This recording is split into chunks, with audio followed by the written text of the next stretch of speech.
gostaria que nós pudéssemos abrir as nossas Bíblias no texto de Apocalipse, capítulo 3. Nós vamos ler do verso 14 até o verso 22. Apocalipse 3, 14 ao 22, e nós vamos fechar a nossa série sobre as 7 igrejas, não é, do Apocalipse. Hoje falaremos sobre Laodiceia. Laodiceia, a igreja cega e miserável. Semana passada falamos sobre uma igreja fiel, que era a igreja de Filadélfia, não é? Uma igreja que não tinha recebido nenhuma crítica do Senhor.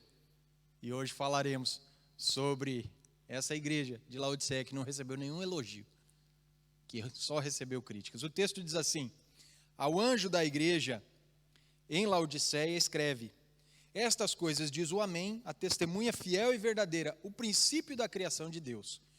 Conheço as tuas obras, que não és frio nem quente, quem dera fosses frio ou quente. Assim, porque és morno, nem és quente nem frio, estou a ponto de vomitar-te da minha boca. Pois dizes, estou rico e abastado e não preciso de coisa alguma, e nem sabes que tu és o infeliz, sim, miserável, pobre, cego e nu. Aconselho-te que de mim compres ouro refinado pelo fogo para te enriqueceres, vestiduras brancas para te vestires, a fim de que não seja manifesta a vergonha da tua nudez, e colírio para ungires os olhos, a fim de que vejas. Eu repreendo e disciplino a quantos amo, sê, pois, zeloso e arrepende-te. 20. Eis que estou à porta e bato. Se alguém ouvir a minha voz e abrir a porta, entrarei em sua casa e cearei com ele e ele comigo. Ao vencedor, dar-lhe-ei sentar-se comigo no meu trono, assim como também eu venci e me sentei com o meu Pai em seu trono. Quem tem ouvidos, ouça o que o Espírito diz às igrejas. Amém?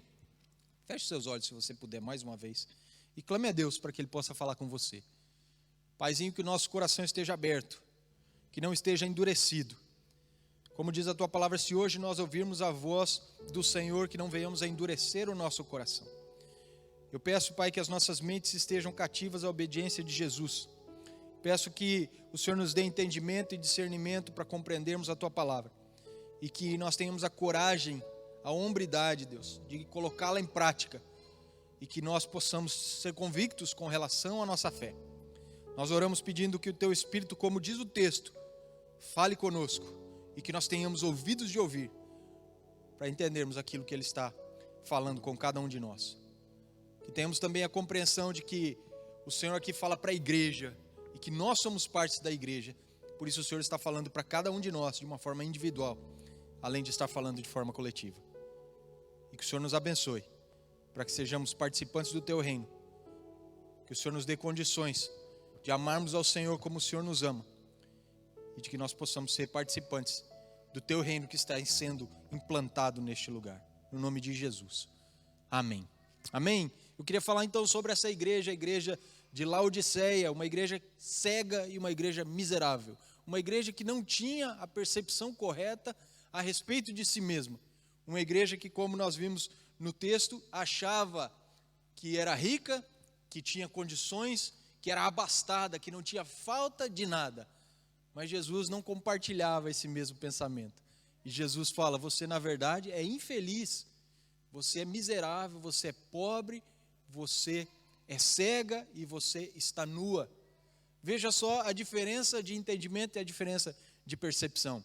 Infelizmente nós vemos isso não só na igreja de Laodiceia, nós vemos em muitas igrejas. E como eu falei na oração, nós somos os que são a igreja, nós somos parte do corpo do Senhor, nós pertencemos à igreja, que é o que Jesus deixou determinado para ser o seu agente aqui nessa terra, de transformação de sociedade e de mundo. E como partes desse corpo, o Senhor fala conosco, e muitas vezes essa percepção errada, ela está em cada um de nós. Não só havia no meio dos laodicenses pessoas que não compreendiam direito como era o cristianismo deles, não sabiam direito o que eles estavam fazendo e achavam que estavam agradando o Senhor em tudo. Também no nosso meio nós temos pessoas que vivem assim. Acham que estão dando bom testemunho, acham que realmente são compromissadas com o Senhor, mas que não têm muito de Cristo em suas vidas. Infelizmente, hoje, de forma geral, falando da igreja mais ampla, da igreja mundial, do Senhor, nós vemos pessoas que não conhecem direito esse Senhor, que elas julgam conhecer. Nós vemos pessoas que infelizmente não conhecem a palavra do Senhor de uma forma verdadeira, concreta e real. Nós vemos pessoas que são muito superficiais na sua fé. Nós vemos pessoas que frequentam a igreja e talvez até há bastante tempo, que não conhecem as doutrinas mais básicas da sua fé, que não conhecem as doutrinas mais fundamentais do cristianismo, que num embate, num confronto, que numa conversa, elas não sabem defender aquilo que elas acreditam, porque elas não conhecem nem mesmo o Deus que elas julgam acreditar. Hoje nós vemos que as pessoas elas seguem um evangelho meio híbrido, nós já falamos sobre isso, uma coisa misturada com filosofia, com psicologia, não é? Com crendices, com superstições, com universalismo, com humanismo. Hoje nós vemos o homem sendo colocado no centro e Deus sendo colocado na periferia. Hoje nós vemos o pensamento de que eu posso fazer aquilo que eu quiser, que mesmo assim eu serei salvo um dia. Eu posso viver no pecado, basta frequentar uma igreja e no fim das contas o Senhor vai me salvar, porque Ele ama, Ele é amor, não é mesmo? E nós nos esquecemos que o Senhor também é justiça. E nós olhamos para essa carta e nós vemos esse amor, essa justiça, mas também nós vemos a misericórdia dEle. Por isso que muitas vezes o Senhor ele pega pesado conosco, mas Ele dá sempre uma alternativa para que a gente possa aproveitar e possa se reconciliar com Ele, possa se arrepender e possa entrar de novo nos trilhos corretos. Hoje nós vemos Deus sendo o serviçal das pessoas. As pessoas vão às igrejas e as pessoas querem as bênçãos do Senhor, mas não querem o Senhor da bênção. Parece que Deus é o gênio da lâmpada, que está 24 horas por dia, 7 dias por semana, à nossa disposição, pronto para realizar os nossos desejos, pronto para atender os nossos pedidos. Hoje nós vemos, por exemplo, pessoas buscando e correndo atrás de profecias, esquecendo-se que a palavra, quando ela aborda a questão da profecia, ela sempre nos lembra a vontade explícita do Senhor para que o seu reino avance, para que a gente possa se andar em concordância com esse reino, para que a gente possa se locomover dentro da vontade do Senhor, cumprindo tanto o propósito quanto a missão. E infelizmente a profecia ficou tão banalizada que as pessoas correm atrás de adivinhações quanto ao futuro. Elas querem saber se elas vão se dar bem na vida. E por que eu estou falando sobre isso? Porque isso faz parte dessa análise errada que nós fazemos de cada um de nós. Do mesmo jeito que os laodicenses achavam que eles eram ricos, abastados, que não tinham falta de nada, Jesus falou: olha, eu não vejo você da forma que você se vê. E talvez eu e você nos vejamos de uma forma parecida. Talvez nós achamos que nós somos super crentes, os cristãos mais fiéis, não é, e compromissados do mundo. E talvez Jesus esteja olhando para nós e dizendo: eu não concordo muito com essa sua análise, não concordo muito com essa sua conclusão. Não é? Hoje nós vemos poucos bereanos, poucas pessoas que olham para a Bíblia e tudo aquilo que elas estão ouvindo, elas estão comparando para saber se é verdade mesmo, para saber se elas não estão sendo enganadas por falsos mestres, falsos profetas, pregadores que não querem a expansão do reino, mas que querem construir um reino para si. Hoje nós vemos esse evangelho da prosperidade, que coloca o homem no centro e que faz de Deus simplesmente aquele que pode dar alguma coisa que traz benefício para as pessoas. Corremos atrás do dinheiro, corremos atrás da prosperidade, corremos atrás de nos darmos bem na vida. Os laodicenses, eles eram bastante ricos, realmente. Eles tinham essa percepção, por esse lado da questão financeira, ela era mesmo verdadeira. Mas eles traduziam isso também para a sua vida espiritual. Eles achavam que por serem prósperos financeiramente, eles também eram prósperos espiritualmente. Mas uma coisa não tem nada a ver com a outra, não é? Certamente existirão, não é, muitos ricos que são crentes compromissados, comprometidos com o Senhor, não é mesmo? Certamente não era o caso deles. O caso deles era um caso de estarem totalmente afastados da vontade de Deus, mas por serem ricos e por terem se dado bem na vida, eles achavam que eles estavam cumprindo justamente aquilo que o Senhor pedia deles. E Jesus fala: não é por aí, não é por aí mesmo. Essa igreja também era marcada por uma questão bastante delicada, porque Jesus ele fala que era preferível eles serem frios do que serem mornos. Veja bem, Jesus está tratando aqui com a indiferença das pessoas. Eles estavam em cima do muro. Jesus falou: quem dera você fosse quente, ou até mesmo frio, mas porque você é morno, eu vou vomitar você da minha boca. Esse vírus que atacou essa igreja não era o Covid, era o vírus da indiferença. E a indiferença, ela é a morte, o funeral de tudo aquilo que é importante. Porque quando nós somos indiferentes, pode estar acontecendo tudo ao nosso redor, que para nós não importa. Não é? Nós podemos estar fazendo tudo certo, que para nós não importa, podemos estar fazendo tudo errado, que para também nós não importa, porque nós somos inertes, somos indiferentes, tanto faz. E Jesus fala: o tanto faz me provoca mal-estar, o tanto faz me dá vontade de vomitar. O morno não é bom, o morno não pode ser elogiado.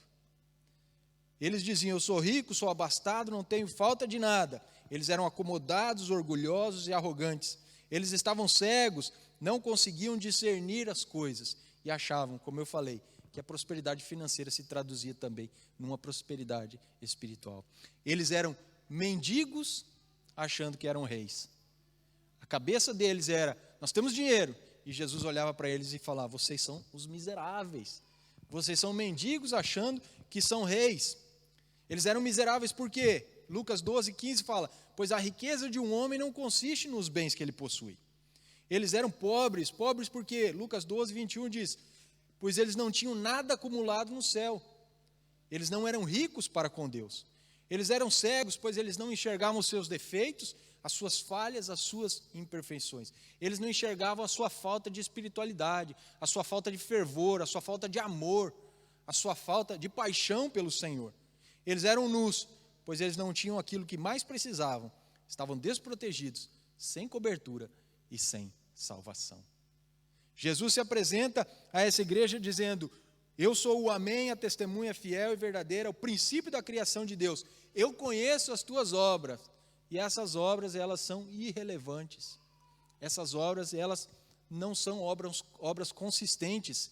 Quem dera você fosse quente, ou até mesmo frio, mas morno eu não acho que seja uma coisa boa, e eu estou a ponto de vomitar vocês da minha boca. Eu queria falar a respeito de 3 pontos, e o primeiro ponto é: o cristão morno é pior que o incrédulo.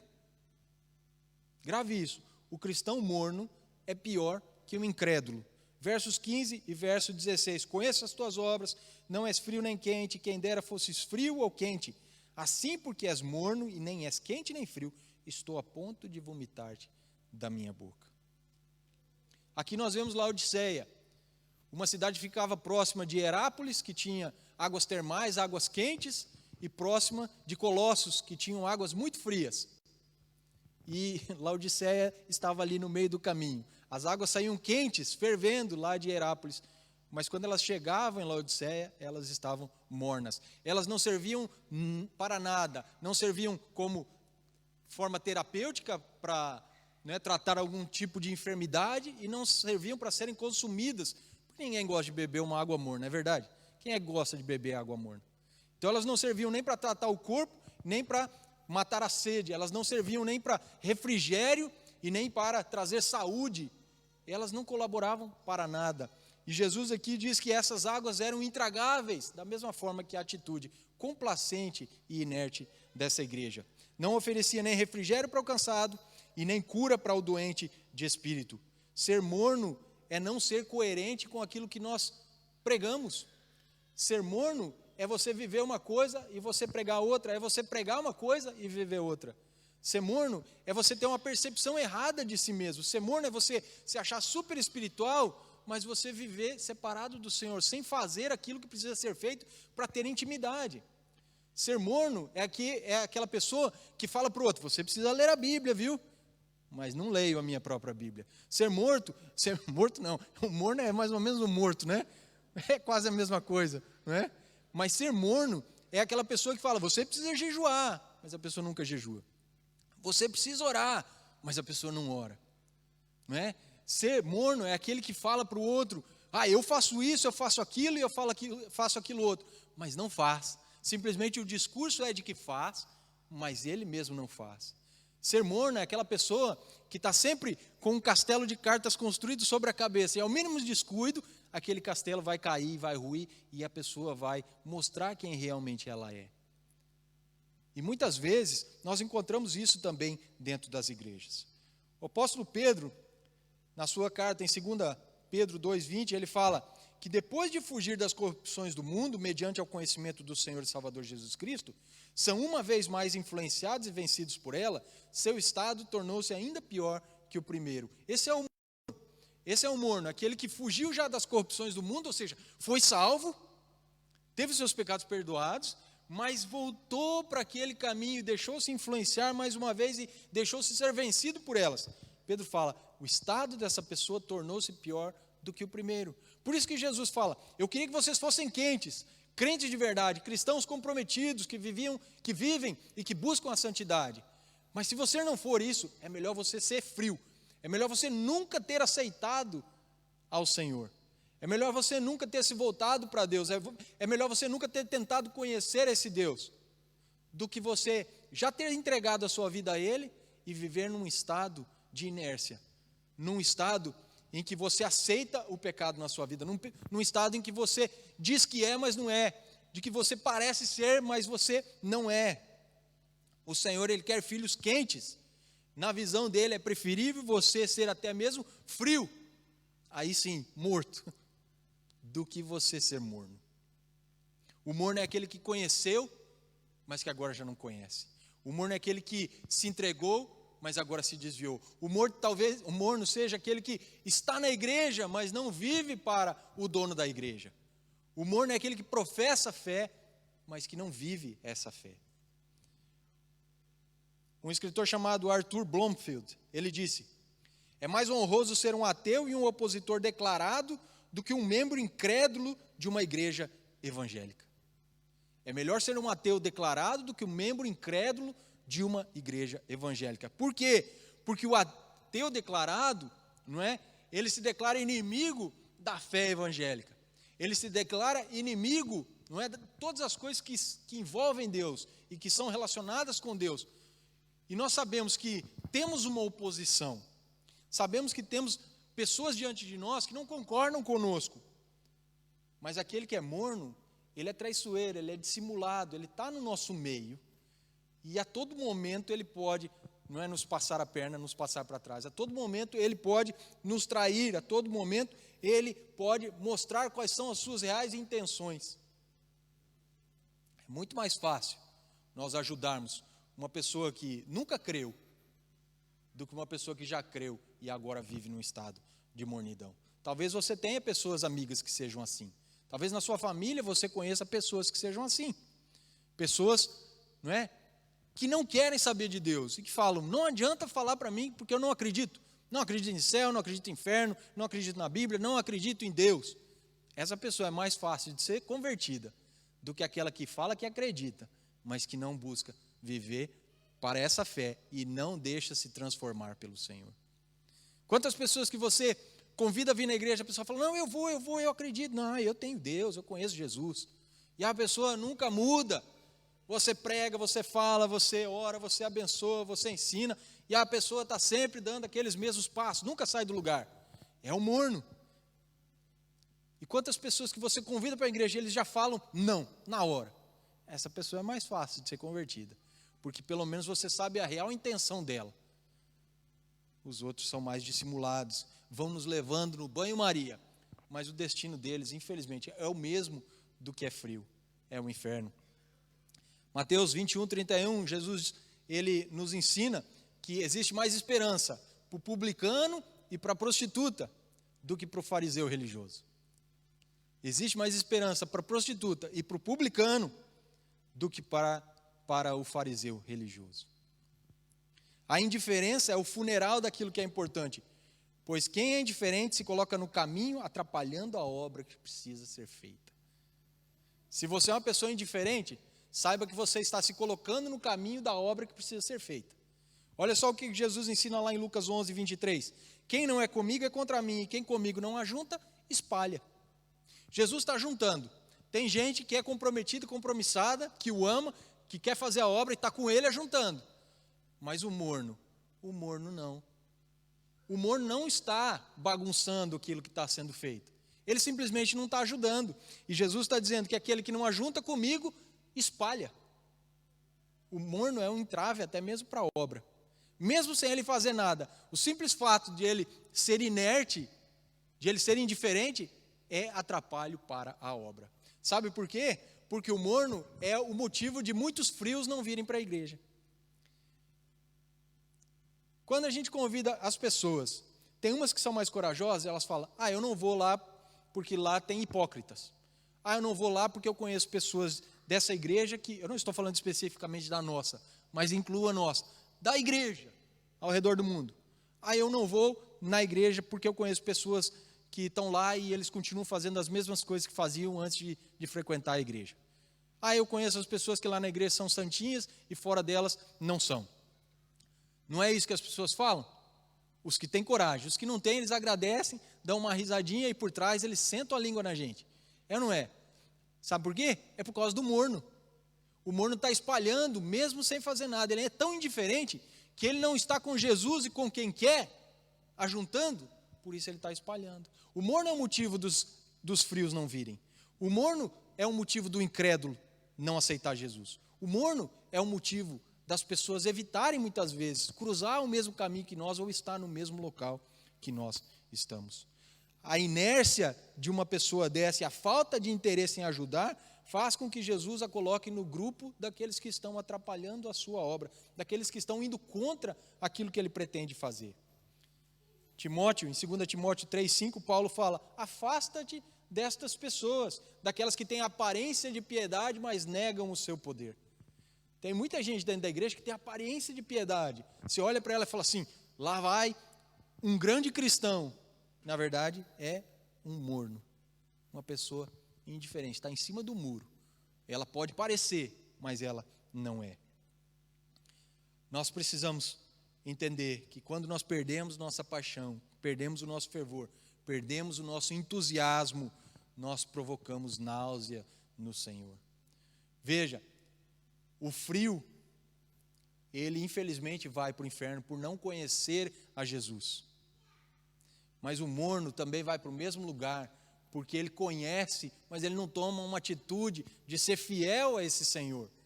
Ele não toma uma atitude de ser compromissado com esse Senhor. Ele não escolhe viver em santidade. Ele faz uma autoanálise errada de si mesmo, achando que tem tudo, não tem falta de nada. Mas, na verdade, ele tem falta de tudo. Porque se nós não temos Jesus, nós temos falta de tudo. 1 Reis 18, 21 diz, então Elias se chegou com todo o povo e disse, até quando cocheareis entre dois pensamentos? Se o Senhor é Deus, seguiu. Se Baal, seguiu. Porém, o povo nada lhe respondeu. Veja bem, Elias está diante do povo de Israel.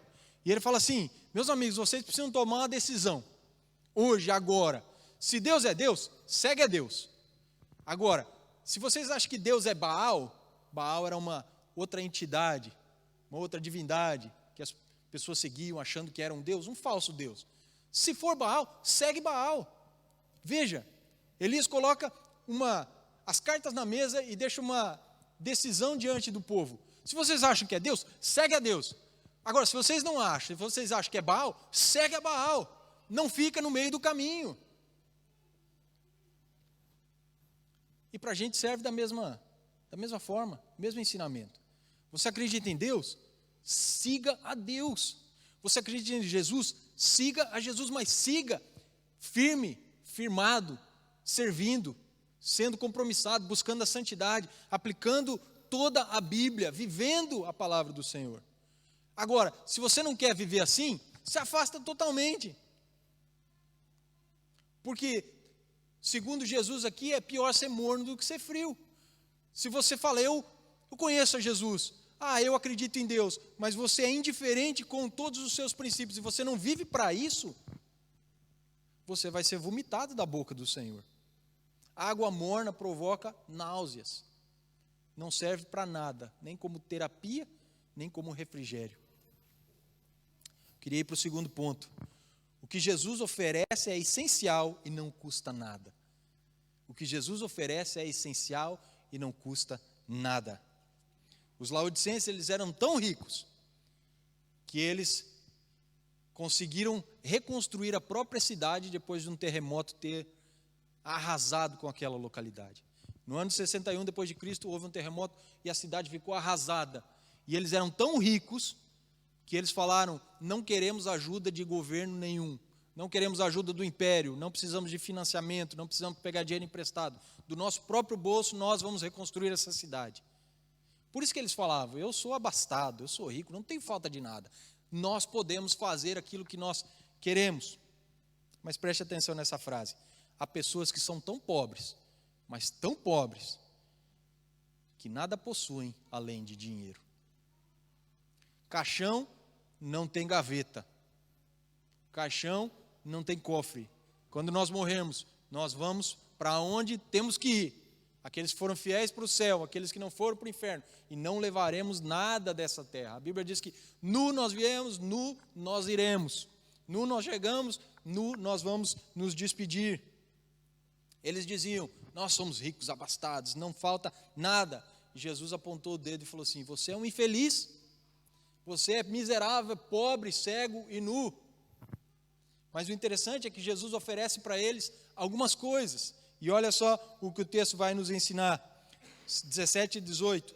Pois diz: rico sou, abastado, não preciso de coisa alguma, nem sabes que é infeliz, sim, miserável, pobre, cego e nu.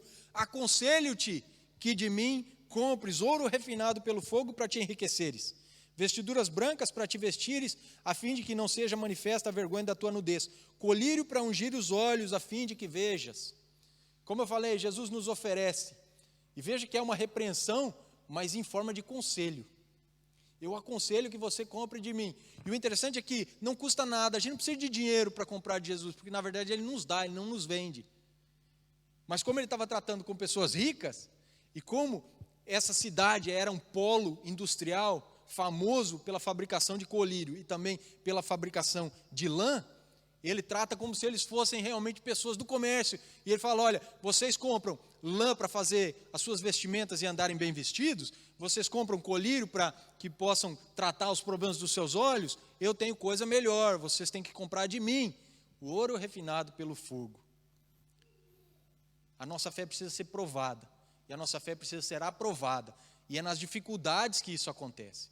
É passando por problemas complicados que nós vamos refinar a nossa fé, e a Bíblia diz que por causa dessa fé, nós um dia vamos viver no céu com o Senhor. Mas repare, ele fala: você tem que comprar também vestimentas brancas para cobrir a sua nudez, porque tudo que a gente faz por nós próprios, com a nossa força, é uma justiça que a Bíblia fala que não passam de trapos sujos, mal cheirosos. Temos que nos revestir de Cristo, amém? Com Cristo, para nós estarmos bonitos. Não importa o dinheiro que nós temos, não importa quanto nós temos no bolso, na conta bancária, a gente precisa receber do Senhor tudo que a gente precisa. As coisas essenciais vêm dEle, o resto é supérfluo. Vocês lembram daquele ator famoso de Hollywood, Jim Carrey, que fazia filmes de comédia, fez o Máscara e alguns outros filmes aí que foram sucesso? Hoje ele está mais sumido, mas aí há uns 15 anos atrás ou 20 ele era bastante famoso. Ele diz o seguinte: eu acho que todos deveriam se tornar ricos e famosos e fazer tudo o que sonhavam fazer, para que assim possam ver que essa não é a resposta. Porque as coisas essenciais vêm da mão do Senhor para cada um de nós. Riqueza não produz felicidade. Veja, por exemplo, o caso do filho pródigo. Pai, eu quero metade da herança que eu tenho direito, porque eu quero aproveitar a vida. Pegou metade da fortuna do pai, foi para uma terra distante. A Bíblia diz que lá ele gastou tudo, com comida, com bebida, com luxo, com mulheres, e de repente ele se viu numa situação desesperadora. Estava alimentando os porcos, porque não tinha mais dinheiro para nada, e tinha tanta fome que ele queria se juntar aos porcos dentro do chiqueiro e comer a mesma comida que eles estavam comendo. Ele falou assim: eu estou fazendo tudo errado, eu preciso tomar uma decisão. Eu vou voltar para casa, vou pedir perdão para o meu pai, dizendo: eu pequei contra você e contra o céu, me aceita como um dos teus serviçais. E o pai estava de braços abertos, recebendo aquele filho, perdoando aquele filho e restaurando ele à posição que ele tinha antes. Matou o novilho cevado, fez uma festa, porque disse: esse estava morto e se perdeu. Era uma pessoa que era quente, saiu da casa do pai e entrou na mornidão, mas se deu conta e retornou para onde ele devia retornar. E o pai dele estava de braços abertos, simbolizando também o que Deus faz por nós. A riqueza pode fazer muitas coisas, mas há coisas que, por mais dinheiro que nós tenhamos, jamais poderemos conseguir. Por exemplo, riqueza pode comprar bens de consumo, mas não compra felicidade e satisfação. Ela pode comprar remédios, mas não compra saúde. Ela pode comprar companhia, mas não compra amigos e amores verdadeiros. Pode comprar um cargo ou uma posição, mas não compra o respeito das pessoas. A riqueza pode garantir um grande lugar, um bom lugar na sociedade, mas ela não garante um lugar no céu. Jesus falou que é muito difícil um rico entrar no reino de Deus. E aí os seus discípulos, eles se desesperaram e falaram: como assim? Se o rico não entra, quem é que entra? E Jesus falou: o que é impossível para os homens é possível para Deus. E quando ele se encontra com aquele jovem rico, o jovem rico era um religioso, um morno. Falou: eu faço tudo o que a lei pede, todos os mandamentos eu tenho observado e cumprido. Jesus falou assim: falta uma coisa, vai e vende tudo o que você tem e dá para os pobres, e aí você terá um lugar no reino de Deus. E esse ensinamento não é para todos nós. Nós não temos que vender tudo que nós temos para conseguir um lugar no céu. Era um ensinamento para aquele homem que estava agarrado à sua riqueza, ao seu dinheiro, e que precisava se desvencilhar disso. O amor ao dinheiro estava levando ele para um lugar ruim, porque a Bíblia diz que o amor ao dinheiro é a raiz de todos os males. Não é o dinheiro que é a raiz, é o amor ao dinheiro. Por isso que nós não podemos amar ao dinheiro acima de todas as coisas, nós temos que amar a Deus. A Bíblia diz: busquem primeiro o reino de Deus, todas as outras coisas vos serão acrescentadas.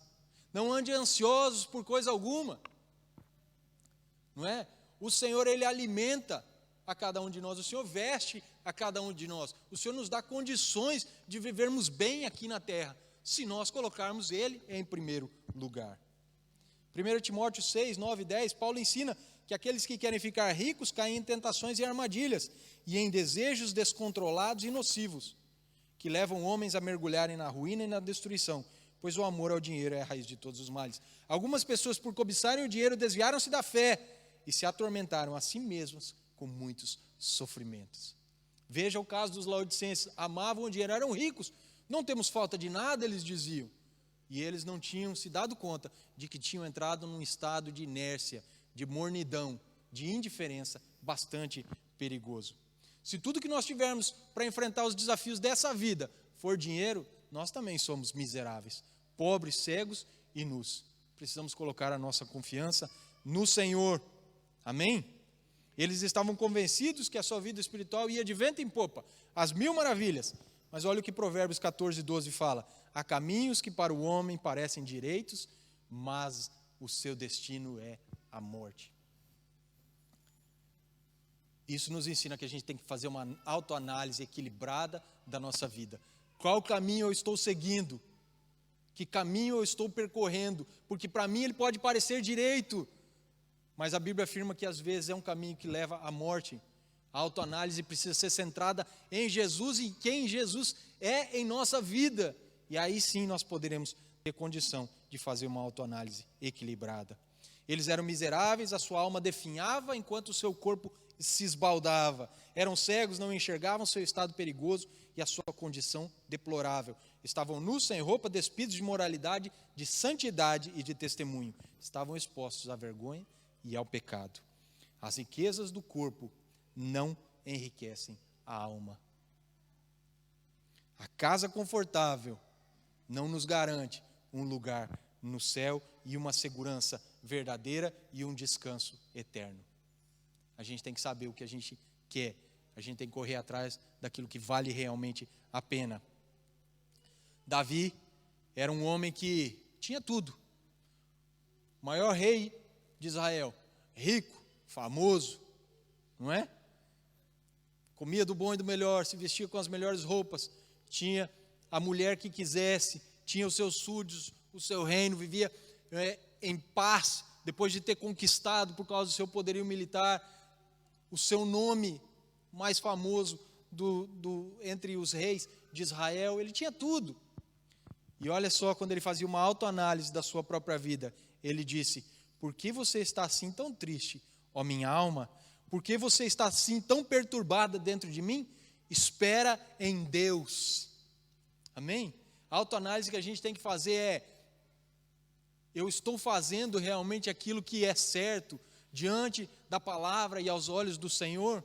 Porque Davi, ele tinha tudo que talvez nós busquemos, tudo que nós talvez estamos perseguindo aqui nessa terra. E a alma dele se agitava, a ponto de ele falar para ele próprio: por que eu estou assim? Por que minha alma está tão agitada? Aquieta-te, espera em Deus. Não eram os palácios, o dinheiro, as riquezas, a fama que iam trazer paz para a alma daquele homem. Era o próprio Deus na vida dele. O Senhor, ele chama de miseráveis e pobres aqueles que vivem longe da sua vontade, que acham que são uma coisa que não são. E ele diz que nós temos que comprar dele ouro refinado no fogo para enriquecer, pois é nele que nós obteremos a verdadeira riqueza, a riqueza eterna que não perde o brilho. Amém? Como que nós vamos comprar? Como que nós podemos obter isso? Não é? Admitindo a nossa necessidade. Não temos dinheiro para comprar aquilo que ele tem para nós. Ele vem nos oferecendo. Basta a gente admitir a nossa própria necessidade. Qual dos dois saíram do templo justificados pelo Senhor? O fariseu religioso que batia no peito dizendo: eu dou o dízimo de tudo que eu tenho, eu cumpro a lei nos seus pormenores, eu faço tudo aquilo que o Senhor pede de mim. Ou aquele que batia no peito dizendo: tem misericórdia de mim que sou pecador.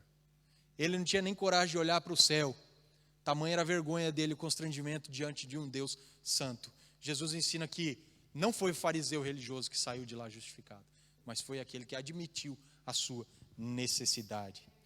Colírio para os olhos certamente ajudava, né, e ainda ajuda as pessoas a enxergar melhor, mas somente Jesus é capaz de nos curar totalmente da nossa cegueira espiritual. Paulo é um exemplo disso. Antes Saulo perseguia os cristãos, ficou cego, Ananias teve que orar por ele, falou: Paulo, eu estou vindo aqui porque o Senhor Jesus me enviou para que você recobre a sua visão, e para que você agora passe de perseguidor a perseguido, e passe de um religioso fariseu a um cristão compromissado, que tem a sua salvação em Jesus e também ajuda a levar outros para o céu. Não mais você levará os cristãos para a cadeia, mas agora você conduzirá cada um deles para o céu. E a Bíblia diz que quando Ananias orou com ele e por ele, escamas caíram dos seus olhos e ele passou a enxergar na perfeição. E logo ele foi batizado. Amém? O que o Senhor nos dá é essencial e não nos custa nada. Terceiro e último ponto. Antes de revelar o juízo, ele demonstra misericórdia. O verso 19 diz: eu repreendo e disciplino a quantos amo. Sê, pois, zeloso e arrepende-te. Hebreus 12, 6 vai na mesma direção, dizendo: o Senhor corrige aquele que ama, açoita a qualquer um que recebe por filho. É terapêutico o tratamento do Senhor. Da mesma forma que as águas quentes de Herápolis eram terapêuticas, o tratamento do Senhor conosco, ele é terapêutico. Ele tem um objetivo, que é fazer com que a gente se arrependa e a gente possa viver o que ele tem para nós. Arrepende-te, diz aqui, e o texto diz: eu repreendo e disciplino a quantos amo, ser zeloso. O Senhor não vem no caso dessa igreja, para destruir, ele vem para que as pessoas se deem conta e possam se voltar para ele. Seja zeloso também, arrependa-se. É uma repreensão amorosa para promover arrependimento e salvação. Ele castiga aquele que ama, porque ele se importa com você. Nós não castigamos nossos filhos, os que são pais, os que são mães. Feliz Dia das Mães, by the way. Eu não dei antes. Feliz Dia das Mães a todas as mulheres. Não é? Nós repreendemos nossos filhos porque nós os amamos. Porque se a gente não os amasse, a gente deixava eles fazer o que eles queriam. Não é? Olha, quero lá saber de você, faz lá o que você quiser. Se você se der bem, se deu. Se não se der bem na vida, paciência. Não, a gente corrige eles, a gente ensina para que eles se tornem obedientes, para que eles sejam pessoas, não é, que tenham um futuro, que possam fazer bem para a sociedade, para os outros que estão ao seu redor. O Senhor quer o mesmo de nós. Por isso que Ele nos corrige. Porque se Ele não nos corrigir, ou se a gente não aceitar a correção, a Bíblia diz que nós não somos filhos, nós somos bastardos. Se Ele não nos corrigir, é porque nós não somos filhos. Se nós não aceitarmos a correção, é porque nós não aceitamos ser filhos. E nós somos considerados bastardos. Provérbios 27:6 diz: o amigo quer o nosso bem, mesmo quando nos fere, mas quando um inimigo abraçar você, tome cuidado. Jesus, Ele nos ensina, nos corrige, nos exorta, nos chama atenção, porque Ele é nosso amigo. A Bíblia fala que Ele já não nos chama servos, mas amigos. E o texto é claro, o amigo quer o nosso bem, por isso que Ele nos fere muitas vezes. Por isso que essas palavras, às vezes duras, elas vêm até nós, para que a gente possa se colocar na posição correta. Uma vida cristã superficial nunca levou ninguém para o céu, nunca levará ninguém para o céu. Por quê? Porque o superficial é morno, e o morno é um hipócrita, e no céu não tem lugar para essas pessoas. Na igreja tem, para que a pessoa possa ser exortada, ajudada, acompanhada, aconselhada, ensinada, e aí se arrepender, para que ela possa entrar no céu. Os pecadores, mornos ou frios, devem aceitar as repreensões da palavra como sinal de amor e do cuidado de Deus por suas almas. Apesar da ameaça de vomitá-los, não é? Apesar da ameaça de vomitá-los, esse versículo mostra que ainda existia esperança para os membros dessa igreja. Certamente ainda existe esperança para nós. Nós que estamos mornos, Jesus está a ponto de nos vomitar da boca dele, mas essa palavra de exortação nos mostra que ainda há esperança para que a gente passe da mornidão para quentura. Está certo esse termo? Nós temos que ser quentes, passa dessa mornidão para um estado efervescente, melhor agora, né? Efervescente, para que aí não possamos, né, sofrer esse tipo de reação de Jesus e Ele acabar nos jogando fora. Se nós adquirirmos aquilo que Jesus está nos oferecendo, nós seremos capazes de reconhecer o nosso estado de pobreza, de alienação, e com isso nos arrependermos da apatia e da indiferença. Só assim nós temos chance de ser salvos. Só assim esses aqui de Laodiceia tinham a chance de ser salvos. Não muda para nós, é da mesma forma. Para concluirmos, verso 20 e 22. Eis que estou à porta e bato, se alguém ouvir a minha voz e abrir a porta, entrarei em sua casa e cearei com ele e ele comigo. Ao vencedor dar-lhe-ei sentar-se comigo no meu trono, assim como também eu venci e me sentei com o meu Pai no seu trono. Quem tem ouvidos, ouça o que o Espírito diz às igrejas. Para os mornos e para os frios, o Senhor está à porta batendo. Por que Ele não está à porta batendo para os quentes? Porque os quentes já abriram a porta e Jesus já está sentado com eles, ceando com eles e eles com o Senhor. Mas aqueles que estão mornos e aqueles que estão frios, o Senhor continua batendo. O Senhor continua batendo. O Senhor continua batendo. O morno um dia ouviu a voz, abriu a porta e o Senhor entrou. Mas por causa da indiferença, da sua apatia, da sua falta de compromisso, ele se afastou. E Jesus acabou se retirando novamente. E a porta se fechou. E o Senhor está batendo. E o Senhor continua batendo. E a gente precisa tomar uma decisão. Quando alguém toca a campainha da sua casa, você não atende? Sim ou não? Ou você deixa a pessoa o dia inteiro lá tocando a campainha? Às vezes eu olho pela janela. Eu olho pela janela porque lá na minha rua passam uns meninos lá, uns miúdos.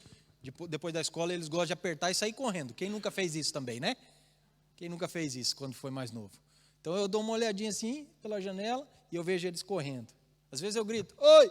Só para eles ficar com medo um pouquinho. Mas daí eles olham para a minha cara e eles ficam, não tem medo nenhum. Não é? Mas geralmente a gente abre, a gente vai e abre a porta. Essa é a atitude, a resposta que o Senhor quer de nós. Ele bate, ele diz, se alguém ouvir a minha voz e abrir a porta, eu entrarei e cearei com ele e ele comigo. Uma posição de privilégio, uma posição que nos remete à ceia, às bodas do Cordeiro lá no céu, sentar com ele nos lugares celestiais, usufruir dele, experimentar as coisas juntamente com ele, experienciá-lo. que é diferente de experimentar o que ele tem para nós. Experienciá-lo é realmente viver aquilo que ele é em nossa vida. Um autor chamado Wiersbe, ele diz: os vencedores não são um grupo de elite dentro da igreja, mas os verdadeiros crentes que confiaram em Jesus. Não existe grupo de elite na igreja. A ideia original de Jesus é que todos participassem desse grupo, desse ajuntamento, e todos fossem quentes. E aí os frios se juntariam a eles e ficariam quentes também, e mais frios se juntariam a esses e ficariam quentes também. É um constante estado de efervescência. E a Bíblia diz que se nós ouvirmos a voz, e o texto está dizendo, quem tem ouvidos ouça o que o Espírito diz às igrejas. Quem tem ouvidos ouça, Jesus está à porta batendo, quem tem ouvidos ouça e abra essa porta. Porque Romanos 10, 9 e 10 diz, se você confessar com a sua boca que Jesus é o Senhor e crer no seu coração que Deus o ressuscitou dentre os mortos, será salvo. Romanos 10, 13 diz, porque todo aquele que invocar o nome do Senhor será salvo. Abrir a porta do coração é dizer, Senhor, eu acredito que Jesus é o Filho de Deus, eu acredito que Ele morreu por mim na cruz, e eu acredito que nele eu tenho perdão dos meus pecados e a vida eterna. Abrir a porta e convidar o Senhor para entrar é isso, é confessar o seu nome para que você possa ser salvo. Não existe nada de super espiritual nisso, não existe nada, não é, de pirotécnico nisso. Existe sim festa no céu quando acontece. A gente não vê, mas os anjos estão em festa. Toda vez que um pecador abre a porta para que Jesus entre, toda vez que um frio faz isso, toda vez que um morno faz isso, toda vez que um indiferente se dá conta e vê o seu estado de cegueira e de nudez, e esse estado miserável em que se encontra, e volta para o Senhor. Cristo já está entronizado no céu, como Rei, como Senhor. O seu governo já é real e em breve Ele voltará para colocar todos os seus inimigos debaixo dos seus pés. E também para nos levar daqui, para estar com Ele, para sentar do lado dEle. A Bíblia diz, sentará comigo no meu trono, é o que o texto está dizendo aqui de Apocalipse. Ao vencedor dar-lhe-ei de sentar-se comigo no meu trono, e assim como eu venci, e sentei como o meu Pai, que está no seu trono. Vamos ficar de pé, por favor. Ao vencedor é dada a certeza de ser participante desse reino, quando ele for completamente estabelecido. Essa é uma promessa de Jesus para todos os discípulos fiéis.